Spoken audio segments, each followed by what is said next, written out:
We're all going to make mistakes. You know the old saying, to err is human, to forgive is divine. It's a true saying. But when it comes to turkey hunting, you know what? We can make a lot of mistakes. It don't matter how long you've been hunting, whether you've been hunting 10 years, 20, 30, 40, 50, 60, 70 years. There's just going to come them moments where, I don't know, we just get stupid and we do rookie mistakes. Now, we don't do them often because experience pays off, of course.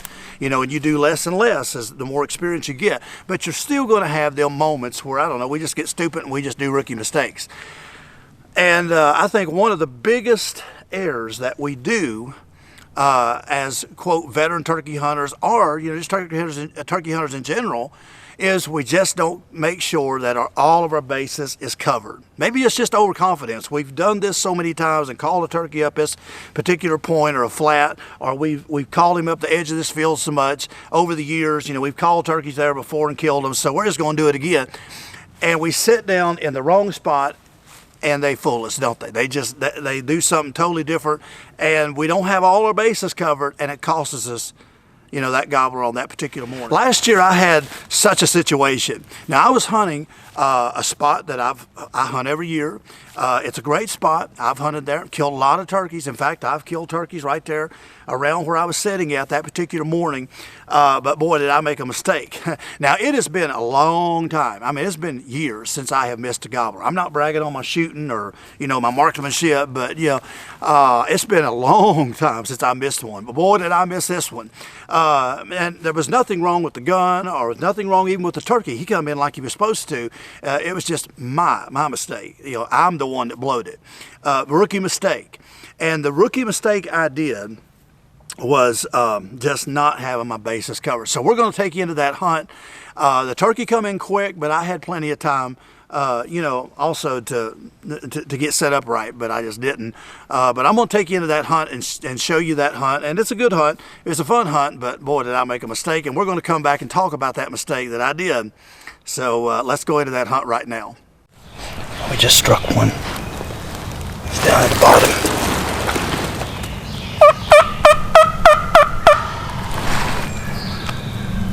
Sounds like he's got either a hen or a jake with him, I can't tell.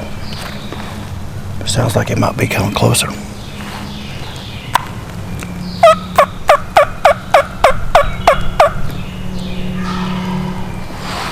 They've moved up the hill a little bit, so.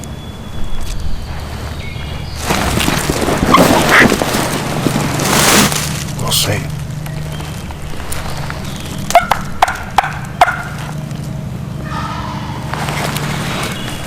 Yeah, he's that close.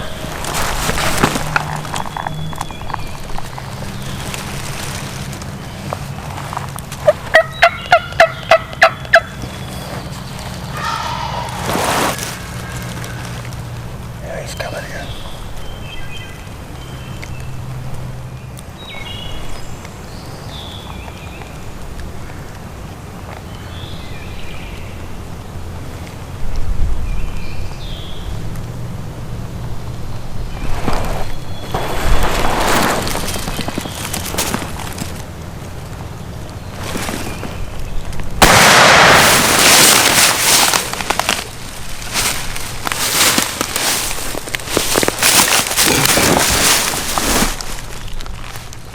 I missed that sucker. Well, that was my mistake. It was just my mistake.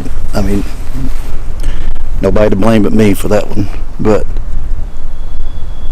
he came to my hard left, and he seen me sitting here. I thought he was going to come right down here. He sounded like he was right here. But he come over here and he got me, and he was leaving. And I just had one little opening. To shoot. I should have set up right over there. That's what I should have done. So I could have had both of them covered. Rookie mistake. I should have set up right that tree where I could have saw that fence line, and over here too. And I could have seen him coming. You know, and been ready for him. But I thought he was down in the woods here. I mean, it fooled me. But he was right. He was hugging that fence line, and I should have been sitting right there. Set up as everything. Well, that's the first thing I've missed in a lot of years. I mean, a lot of years. Honestly, I can't tell you the last time I missed a turkey. It's been that long ago, and I ain't bragging on my shooting, but I'm just saying, I usually got it picked out when I shoot, but he had me. Well, I was due for a miss. Boy, he come in quick, didn't he? I mean, quick. That's all right. There's more around here. We just let it settle down, give us some time to settle down, and let me get another one going here. But anytime you have an opening or a fence row, and you have woods, you need to set as close to that fence as possible so they don't catch you like that. Bad setup. Well, it was a good setup. I mean, as far as calling him in, but just bad setup to shoot. Oh well.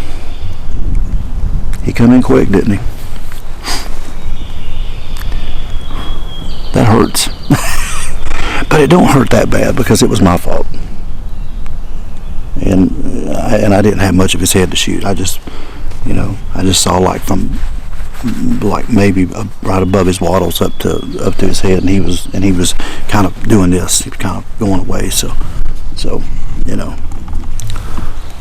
it's just my fault. Chalk it up to remembering to set up right before you start calling. Yeah, that hurts almost a year and a half later. My mistake that morning was I wasn't set up where I could see the other side of the fence. Now, I can legally hunt the other side of the fence, and I can even shoot through that fence if I have to. But that particular morning, for whatever reason, I didn't set where I had all my bases covered and I could look on the other side of that fence because I thought the turkey was right down below me.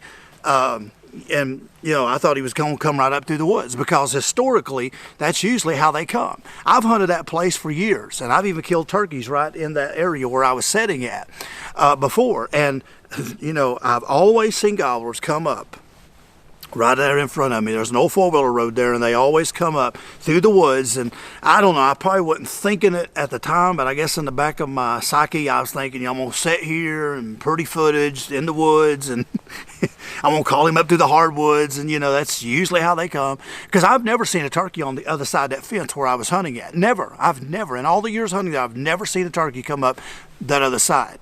The landowner has a lot of equipment and has junk, and has a big junk pile there on the other side, and I've never seen one. I've never seen a gobbler come up by that junk pile, but it doesn't matter. I should have not went on just what historically they do. I should have always know to set up where I could see the other side of that fence, because that's what I usually do everywhere. If there's a fence there and I can hunt the other side, I want to set where I can see the other side, especially if they're gobbling close to that fence. You need to always cover your bases. You always want to set where you can see every part that's around you so you don't get caught off guard.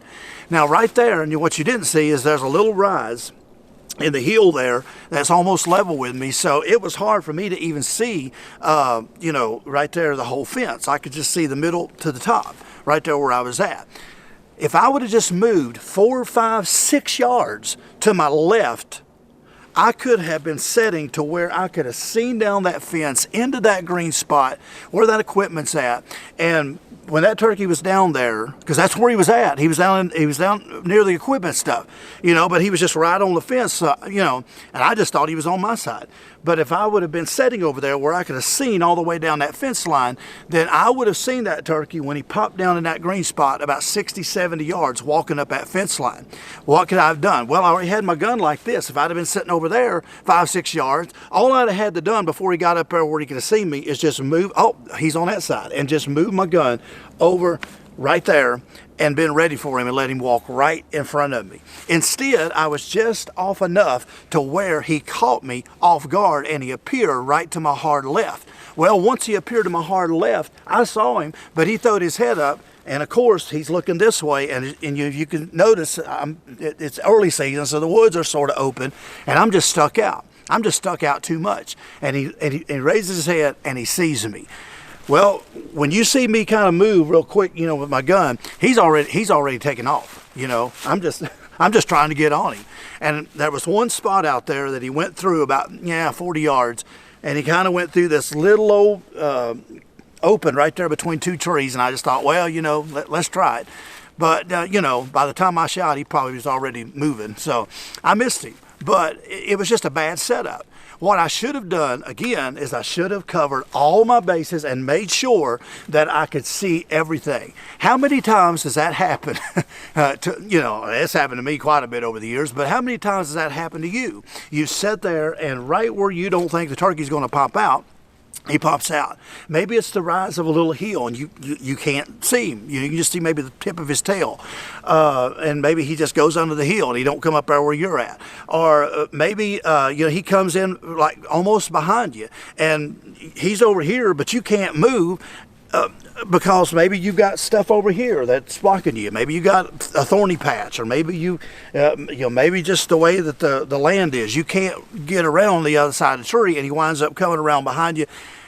You know, and where if you'd have been set up in a better place where you could have moved around before he could see you, you could have been in a different situation.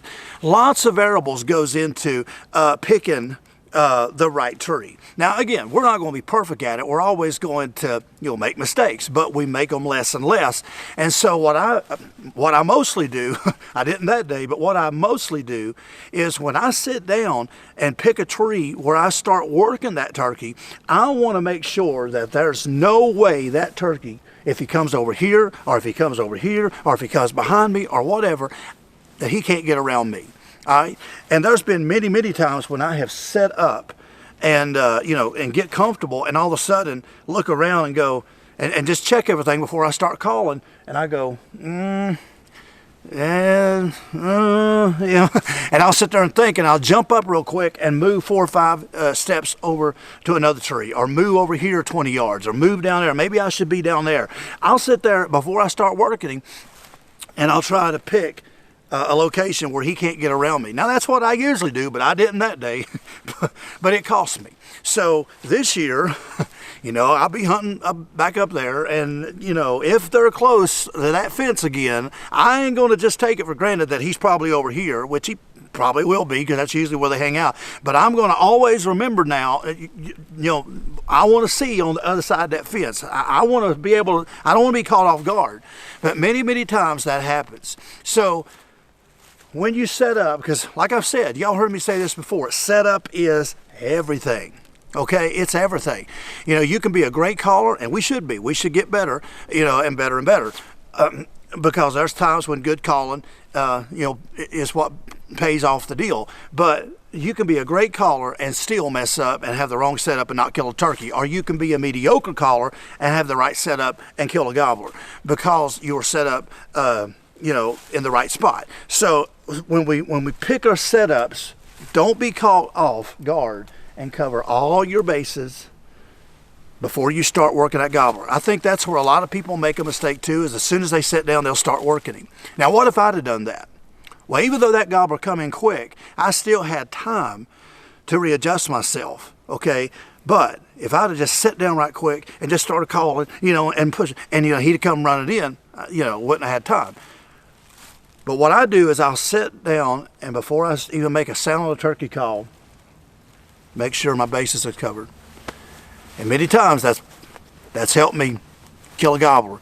And it'll help you kill a gobbler too. So next time you sit down on an old gobbling turkey, just take a second and just think, am I in the best setup? If not, you know what? You better move, because it could cost you a beautiful gobbler.